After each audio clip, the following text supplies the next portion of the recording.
నమస్తే, welcome to hashtag you. నేను మీ రాజేష్.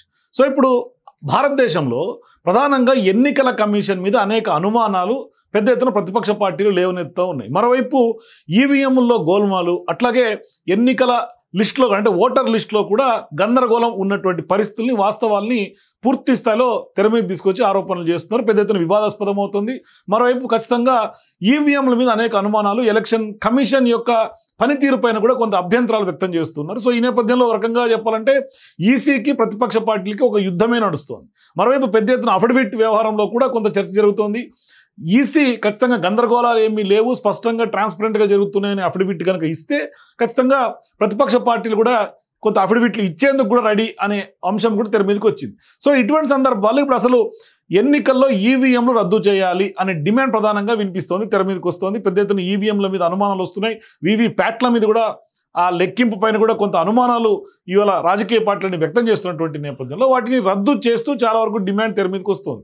అయితే ఇటువంటి క్రమంలో సహజంగా బ్యాలెట్ పేపర్ పైన ఇప్పటిదాకా అమెరికాలో కూడా ఎన్నికలు జరుగుతూ ఉంటాయి. అక్కడ ఎంత అడ్వాన్స్డ్ టెక్నాలజీ ఉన్నా, లేకుంటే పూర్తి స్థాయిలో అగ్రరాజ్యం అయినప్పటికీ కూడా, అనేక అంశాల్లో కొంత ముందడుగులో ఉన్నప్పటికీ కూడా, పైచేయి ఉన్నప్పటికీ కూడా వాళ్ళు ఇప్పటికి కూడా స్టిల్ బ్యాలెట్ పేపర్ మీదే ఓటింగ్ జరుగుతూ ఉంటుంది. అయితే ఇక్కడ ప్రధానంగా బ్యాలెట్ పేపరే అత్యంత అనువైందని ఓటింగ్కి, మరోవైపు భద్రతతో కూడినది అనేది కూడా వాటితో ఎలాంటి అనుమానాలు తావు లేకుండా ఉంటుంది అనేది అమెరికా ఆ దిశగా అడుగులేస్తోంది ఎప్పటి నుంచో. అయితే ఇప్పుడు వాస్తవానికి ట్రంప్ సహజంగా కాంట్రవర్షియల్ కేర్ ఆఫ్ అడ్రస్గా ఉంటూ ఉంటారు. సో ఇప్పుడు సంచలనాలకు కేర్ ఆఫ్ అడ్రస్గా ఉన్నటువంటి ట్రంప్ తాజాగా తేనె తొట్టిని తరచూ కదుపుతూ ఉంటారు, వివాదాలను రాజేస్తూ. అగ్రరాజ్య అధిపతిగా డొనాల్డ్ ట్రంప్ ఇప్పుడు తాజాగా కొత్త అంశాన్ని తెర మీద తీసుకొచ్చారు. ఏంటంటే ఉక్రెయిన్ యుద్ధాన్ని ఎలాగైనా ఆపుతాననేది అంతర్జాతీయంగా ఆ అంశాన్ని ఎత్తుకొని ట్రంప్ పెద్ద ఎత్తున ప్రయత్నాలు చేస్తున్నారు. ఇప్పుడు హఠాత్తుగా దేశీయ రాజకీయ అంశాలపైన కూడా ప్రధానంగా ఆయన దృష్టి సారించినట్టుగా కనిపిస్తుంది. ఏంటంటే పోస్టల్ ఓటింగ్, అక్కడ కొంత మెయిల్ ఇన్ బ్యాలెట్ విధానం కూడా పూర్తిగా లోపభూయిష్టంగా తయారైందని అమెరికాలో పోస్టల్ ఓటింగ్ కారణంగా భారీ స్థాయిలో మోసాలు జరుగుతున్నట్టుగా ట్రంప్ ఇప్పుడు ఆ వ్యాఖ్యలు చేశారు. సో దీంతో ఇప్పుడు అక్కడ అత్యంత వివాదాలకు కేంద్ర స్థానంగా నిలుస్తున్నటువంటి ఓటింగ్ మిషన్లను కూడా మూలకు పడేస్తా 2026లో వచ్చే మధ్యంతర ఎన్నికల లోపే మెయిల్ ఇన్ బ్యాలెట్ అట్లాగే ఓటింగ్ మిషన్లకు చరమగీతం పాడుతూ త్వరలోనే కార్యనిర్వాహక ఉత్తర్వులపైన కూడా సంతకం చేస్తారని కూడా ట్రంప్ కుండ బద్దలు కొట్టారు తాజాగా. సో ఈ నేపథ్యంలో అతిపెద్ద చర్చ ఇప్పుడు ప్రపంచవ్యాప్తంగా స్టార్ట్ అయింది. అంటే మెయిల్ ఇన్ బ్యాలెట్ విధానానికి కూడా ముగింపు పలికే ఉద్యమానికి సారథ్యం వహిస్తా ఖచ్చితంగా లోపించినటువంటి అత్యంత ఖరీదైన వివాదాస్పదమైనటువంటి ఓటింగ్ మిషన్లను పూర్తిగా త్యజించాల్సినటువంటి అవసరం ఉంది అని ఆయన చేసినటువంటి వ్యాఖ్యలు. అంటే అత్యంత అనువైన, భద్రత సులభతరమైనటువంటి ఓటింగ్ మాత్రం ఖచ్చితంగా బ్యాలెట్ పేపర్ విధానమే. దీంతో అంటే బ్యాలెట్ పేపర్ విధానాన్ని ఓటింగ్ మిషన్ని పోలిస్తే అనేది 10 రెట్లు ఎక్కువ వ్యయంతో కూడినటువంటి వ్యవహారం అని కూడా ఆయన తాజాగా చెప్పుకొచ్చారు. సో ఇప్పుడు బ్యాలెట్ పేపర్తో చాలా వేగంగా ఎన్నికలు నిర్వహించవచ్చు, ఎలాంటి అనుమానాలు కూడా తాగుండదు. ఎవరు గెలిచారో ఎవరు ఓడారో ఓట్లో తెలిసిపోయే అవకాశాలు ఉంటాయి, ట్రాన్స్పరెంట్గా జరుగుతుంది. మెయిల్ ఇన్ ఓటింగ్ను అనుసరిస్తున్నటువంటి ఏకైక దేశం కూడా అమెరికా దేశమే. సో ఇప్పుడు భారీ స్థాయిలో ఓట్ల అవకతవకలు వెలుగు చూస్తున్నటువంటి నేపథ్యంలో దాదాపు అన్ని దేశాల్లో ఓటింగ్ మిషన్లకు కొంత మంగళం పాడుతున్నటువంటి సందర్భాలు, ఇకనైనా కొంత ఆ తప్పుదలను సరిదిద్దుకోవాల్సినటువంటి అవసరం ఉందని ట్రంప్ గుర్తించారు. సో ఇప్పుడు తప్పుల సవరణకు డెమోక్రాట్లు పూర్తిగా వ్యతిరేకిస్తారు, ఎందుకంటే వాళ్ళు ఈ తప్పులను గతంలో ఎన్నడూ లేనంత స్థాయిలో వాళ్ళే చేశారు స్వయంగా అనేది ఇప్పుడు ట్రంప్ యొక్క అభియోగం. అయితే 2026 మధ్యంతర ఎన్నికలకు మరింత విశ్వసనీయతను ఆపాదించేందుకు మాత్రమే దానికి సంబంధించినటువంటి ఉత్తర్వులపైన కూడా త్వరలోనే సంతకం చేస్తా అని కూడా ఆయన ప్రకటిస్తూ ఉన్నారు. సో ఇప్పుడు తన సొంత సామాజిక మాధ్యమ ట్రూత్ సోషల్ ఖాతాలో కూడా సుదీర్ఘ పోస్ట్ కూడా ఈ సందర్భంగా ట్రంప్ పోస్ట్ చేశారు. సో ఇప్పుడు ఎన్నికల్లో రాష్ట్రాల పాత్ర నామమాత్రం మాత్రమే. ఫెడరల్ ప్రభుత్వం కోసం రాష్ట్ర ప్రభుత్వాలు ఓట్లను టేబుల్పై ఉంచడం, లెక్కించడం వంటివి చేస్తే ఖచ్చితంగా ఏజెంట్ పాత్ర మాత్రమే పోషించాలి. అమెరికా అధ్యక్షుడి ఆదేశానుసారం ఫెడరల్ ప్రభుత్వం సూచించే సూచనలను రాష్ట్రాలు తూచా తప్పకుండా పాటిస్తే సరిపోతుంది అనేది ఆయన యొక్క ఉద్దేశం.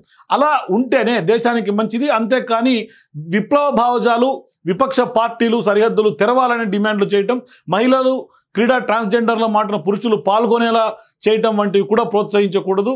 అసలు ఈ లోపభూయిష్టమైనటువంటి మెయిల్ ఇన్ కుంభకోణం జరగకపోతే డెమోక్రాట్లు గతంలోనే గద్దెనెక్కే వాళ్ళే కాదు అనేది ఆయన సంచలనంగా ఇప్పుడు చేస్తున్నటువంటి ఆరోపణ. అంటే మెయిల్ ఇన్ బ్యాలెట్ కానీ ఓటింగ్తో ఎన్నికలు ఎప్పటికీ విశ్వసనీయంగా జరగబోవు.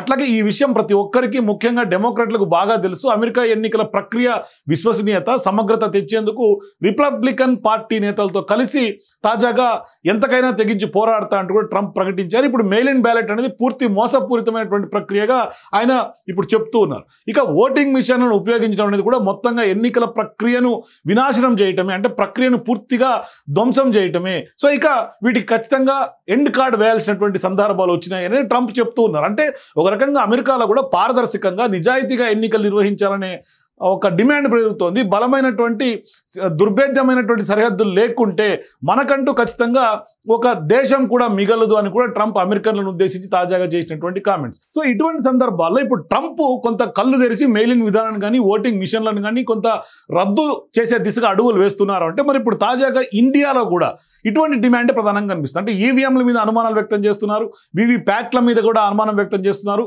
పడినటువంటి ఓట్లకి వీవీప్యాట్లో స్లిప్పులకు కూడా కొంత అనుమానాలు వ్యక్తం చేస్తున్నారు. మరోవైపు ఓటింగ్ లిస్టులో అతి పెద్ద గందరగోళంగా లిస్ట్ అంతా తయారైంది. మరోవైపు పూర్తి స్థాయిలో అంటే దొంగ ఓట్లు, ఓట్ చోరీ అనే నినాదాన్ని రాహుల్ గాంధీ స్వయంగా ఆరోపణలు చేస్తూ ఉన్నారు. అంటే ఓట్ చోరీ ద్వారా అంటే ఎన్నికల లిస్టులో తారుమారు ఉండటం, దొంగ ఓట్లు, అట్లాగే డబుల్ ఓట్స్, ఇట్లా డిఫరెంట్ కేటగిరీస్ వైజ్గా ఓట్లలో కొంత చోరీ జరిగింది. ఖచ్చితంగా ఈసీ అధికార పార్టీలకు కొమ్ము కాస్తుంది అనేది ప్రధానమైనటువంటి ఆరోపణ.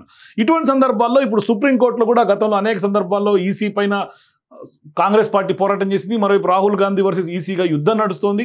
ప్రతిపక్ష ఇండియా పార్టీలన్నీ కూడా ఇప్పుడు పార్లమెంట్ బయట పెద్ద ఎత్తున ప్రతిరోజు నిరసన జరుపుతున్నటువంటి నేపథ్యం మనం చూస్తున్నాం. ఇటువంటి సందర్భాల్లో ఇప్పుడు అమెరికా కూడా ఇటువంటి విధానాలకు స్వస్తి చెప్పి స్పష్టంగా బ్యాలెట్ విధానం వైపే అడుగులు వేస్తుంది. సో ఇప్పుడు ఖచ్చితంగా భారత్లో కూడా ఇప్పుడు అమెరికా తర్వాత భారత్లో కూడా దీనికి ఖచ్చితంగా ఆ ఇంపాక్ట్ ఉండే అవకాశం ఉంటుంది. ఇప్పటికే అక్కడ జరిగే ఎన్నిక విధానాన్ని ఖచ్చితంగా భారత్లో కూడా అనేక సందర్భాల్లో మేధావులు అట్లాగే ఎన్నికల సంబంధించినటువంటి నిశ్చితంగా గమనిస్తున్నటువంటి చాలామంది విశ్లేషకులందరూ కూడా ఇటువంటి వ్యవహారాన్ని డిమాండ్ తెర మీద తీసుకొస్తున్నారు. సో ఇటువంటి సందర్భంలో తాజాగా కూడా ఒక చిన్న ఎగ్జాంపుల్ అంటే సుప్రీంకోర్టులో ఏం జరిగింది అనేది కూడా ఒకటి, అంటే రీకౌంటింగ్ ద్వారా ఓడిపోయినటువంటి వ్యక్తి గెలిచినటువంటి సందర్భం కూడా సుప్రీంకోర్టులో తాజాగా జరిగినటువంటి ఒక ఘటన. అంటే ఒక రకంగా చెప్పాలంటే సాధారణంగా పోలింగ్ ముగిసిన తర్వాత రిజల్ట్స్ బయటకు వస్తే దాని తర్వాత ఓడిపోయినటువంటి అభ్యర్థులు కూడా తమ ఓటమిని అంగీకరిస్తారు. కానీ ఒక గ్రామంలో సర్వాయి ఎన్నికల అభ్యర్థి తన విజయంపై ఉన్నటువంటి నమ్మకంతో ఏకంగా సుప్రీంకోర్టు తలుపుకు తడితే అక్కడ ఈవీఎంలో గోల్మాల్ జరిగిందని ఆరోపిస్తూ రీకౌంటింగ్ చేయాలనేది అత్యున్నత న్యాయస్థానం సుప్రీంకోర్టును ఆశ్రయించినటువంటి నేపథ్యంలో సుప్రీంకోర్టు ఆదేశాలతో ఈవీఎంలను తెప్పించి ఓట్లను తిరిగి లెక్కించారు. అయితే ఇక్కడ రీకౌంట్లో ఊహించినటువంటి సంఘటన జరిగిందని అనుకోవాలి. ఎట్లా అంటే 51 ఓట్ల తేడాతో ఆయన ఓడిపోయినటువంటి వ్యక్తి విజయం సాధించారు. అయితే ఇప్పుడు విజయం సాధించారని భావించినటువంటి అభ్యర్థి రీకౌంటింగ్ తర్వాత ఏకంగా 3వ స్థానానికి ఓడిపోయాడు. ఇది చూసి ఖచ్చితంగా ఆ అభ్యర్థితో పాటు ఆయన అనుచరులు కూడా ఆశ్చర్యంలోనైనటువంటి పరిస్థితులు మనకు కనిపిస్తాయి.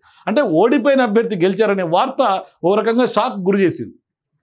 మరి ఇప్పుడు ఈ వ్యవహారం దేశంలో ఈవీఎంల పనితీరు పైన ప్రతిపక్షాలు చేస్తున్నటువంటి పోరాటంగా కొత్త ఆయుధంగా తయారయ్యే అవకాశం స్పష్టంగా కనిపిస్తుంది. అంటే ఇక్కడ ఆర్జేకేఈసీ నేత జేఎస్ఎస్ యాదవ్ తెలిపినటువంటి లెక్కల ప్రకారం ఓడిపోయినటువంటి అభ్యర్థి గెలిచినటువంటి సందర్భం. సో ఇటువంటి సందర్భంగా ఖచ్చితంగా ఈవీఎంలో గోల్మాలు అట్లాగే లోపభూయిష్టంగా జరిగాయి అనే దానికి ఇదొక సెట్ ఆఫ్ ఎగ్జాంపుల్గా నిలుస్తుంది.